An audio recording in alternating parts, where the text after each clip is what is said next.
आज हम रिव्यू करेंगे नेटफ्लिक्स की नई रिलीज बैक इन एक्शन का। पूरी स्टोरी एक ऐसी की के अराउंड रिवॉल्व होती है जिसमें बहुत ताकत है। की यानी चाबी। एग्जाम्पल के तौर पे बताऊँ तो जैसे आप पूरी सिटी की इलेक्ट्रिसिटी ओवरराइड कर सकते हो, वो भी अपनी मर्जी से, जब चाहे तब। मूवी के बारे में डिस्कस करते हैं। जानी मानी अमेरिकन एक्ट्रेस कैमरन डियाज 11 साल बाद अपना कमबैक कर रही है। इनकी लास्ट मूवी 2014 में आई थी जिसका नाम था एनी। आई थिंक ये पहले वाली एनी की रीमेक थी। मैंने दोनों भी नहीं देखा, आपने देखा हो तो कमेंट्स करके बता देना कैसी थी। फिल्म में जेमी फॉक्स भी है जो कि कैमरन की लास्ट मूवी का भी हिस्सा थे, और जेमी ने top gun Maverick, amazing Spiderman 2 और लियोनार्डो डिकैप्रियो की जैंगो अनचेन्ड में भी काम किया है। शुरू में ही फिल्म के लीड्स को एक मिशन दे दिया जाता है। उस मिशन के एंड में एक छोटी सी प्रॉब्लम हो जाती है, फिर प्लेन क्रैश होता है। इस क्रैश में एक फाइटिंग सीक्वेंस था, मतलब प्लेन हवा में उड़ रहा है और उसमें फाइटिंग सीक्वेंस था। फाइट सीक्वेंस तो अच्छा था, लेकिन इसमें जो पुराना सा इंग्लिश गाना बज रहा था वो वाला पार्ट मुझे बहुत गंदा लगा। बीजीएम ने अच्छे खासे एक्शन सीन की वाट लगा दी। उसके साथ प्लेन के क्रैश का सीन अनरियल सा लग रहा था क्योंकि वीएफएक्स गंदा था, कुछ अनफिनिश सा लग रहा था, लेकिन डिसेंट एक्शन ने पूरे सीक्वेंस को बचा लिया। इसके बाद कुछ पर्सनल रीजंस की वजह से हीरो और हीरोइन अपने स्पाई वाले काम से रिटायरमेंट ले लेते हैं। कुछ 15 साल के टाइम जंप के बाद मूवी वापस कंटिन्यू होती है। फिर थोड़ी देर तक मिड लाइफ क्राइसिस चलता है और एक इवेंट के वजह से विलन्स को पता चल जाता है कि ये फैमिली अंडरकवर थी। ये मुझे थोड़ा सा हजम नहीं हुआ। मतलब आप इतने बड़े स्पाई हो, आपको पता रहना चाहिए कि अंडरकवर हो तो क्या क्या चीज देखना है, ऑनलाइन वगैरह नहीं जाना, दिस एंड दैट। इनका अंडरकवर वाला पर्दाफाश हो जाता है। उसके बाद वही इधर उधर से भागना, बहुत सारे फेक आईडीज वगैरह बनाए जाते हैं। ये सारा कुछ सिर्फ एक चाबी के लिए होता है, जिसका क्या इंपॉर्टेंस और सिग्निफिकेंस है वो इस टाइम पे मुझे पता नहीं था, लेकिन मैंने आपको स्टार्ट में ही बता दिया है। कैमरन डियाज बार बार अपनी गर्दन मटकाती है, वो बहुत गंदा लगता है। मतलब एक नॉर्मल बात करने का सीन चल रहा है, कैमरन डियाज बात कर रही है नॉर्मली, और बात करते करते वो कबूतर जैसे अपनी गर्दन मटका देती है। ये वाला सीन जब फर्स्ट टाइम हुआ था ना, मुझे बहुत क्रिंजी लगा था। उसके बाद ये होते जाता है 3-4 बार। और ये वाला सीन अगर आपने देखा है तो आपको कैसा लगा कमेंट्स करके जरूर बताना। ट्विस्ट की बात करें तो pretty good spy kind of twist था। फिल्म का मेजर ट्विस्ट था जो फिल्म के बीच में आता है। हिंट दूं तो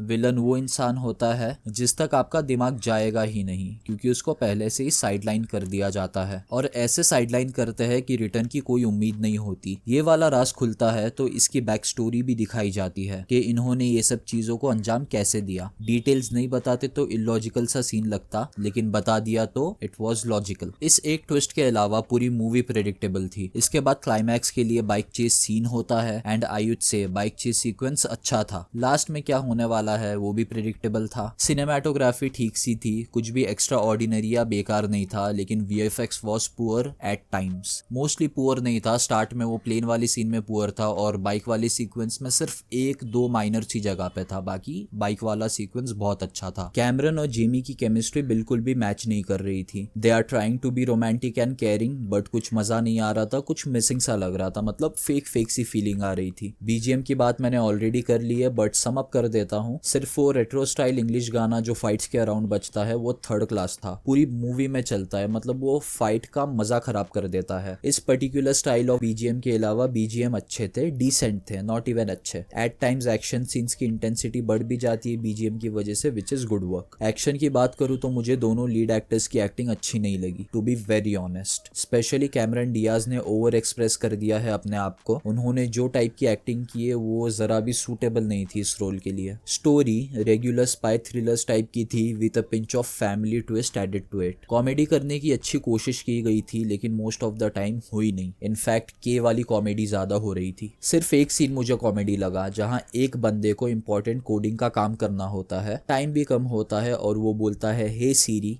can you help me with it. मतलब उसको कोडिंग थोड़ी भी नहीं आती, and he is working in a spy agency जो कि आईटी के सेक्टर में काम कर रहा है। वर्डिक्ट की बात करें तो बैक इन एक्शन एक डिसेंट सी स्पाई थ्रिलर है जिसका रन टाइम भी परफेक्ट था। मूवी की लेंथ जस्ट 2 घंटे के अंदर है। उसमें से भी फर्स्ट हाफ आपको थोड़ा सा स्लो फील होता है, लेकिन आप ज्यादा बोर नहीं होगे क्योंकि वो स्लो पार्ट सिर्फ 15 या 18 मिनट का था। उसके अलावा पूरी मूवी फास्ट पेस सी थी। इवन आफ्टर आपको चीजें पता होती है, चीजें प्रेडिक्टेबल है, फिर भी पूरी मूवी में हमेशा कुछ ना कुछ हो रहा है स्क्रीन पे, तो आप हुक से रहोगे। अब बात करते हैं मूवी आपको देखना चाहिए या नहीं। देखो मूवी नेटफ्लिक्स पर लगी है, पहले 3 दिन में ही 50 मिलियन व्यूज क्लॉक कर चुकी है। कैमरन डियाज की कमबैक मूवी है, इवन दो उन्होंने बहुत पुअर एक्टिंग की है, बट मैं पढ़ रहा था इस मूवी ने कुछ रिकॉर्ड्स बना लिया, most watch English films in first 3 days something. आप ये मूवी फैमिली के साथ देख सकते हो। सिर्फ 1 या 2 डबल मीनिंग सा नरेशन है। बाय नरेशन आई मीन सिर्फ नरेशन है, सीन्स नहीं है। किसको ये मूवी देखना चाहिए? अगर आपको एक छोटी सी मूवी चाहिए जिसमें एक्शन और थोड़ा बहुत सस्पेंस हो, इसके साथ आपको ज्यादा दिमाग ना लगाना पड़े, तो आप ये मूवी देख सकते हो, वॉचेबल है। अगर आप कुछ हाईएस्ट लेवल की एक्सपेक्टेशन रखोगे तो मत देखना। मैं इस मूवी को दूंगा 55%, क्योंकि ये मीडियोकर थी लेकिन वॉचेबल थी, देख सकते हो, टाइम वेस्ट नहीं होगा। इस वीडियो के लिए इतना ही, मिलते हैं नेक्स्ट वीडियो में, बाय।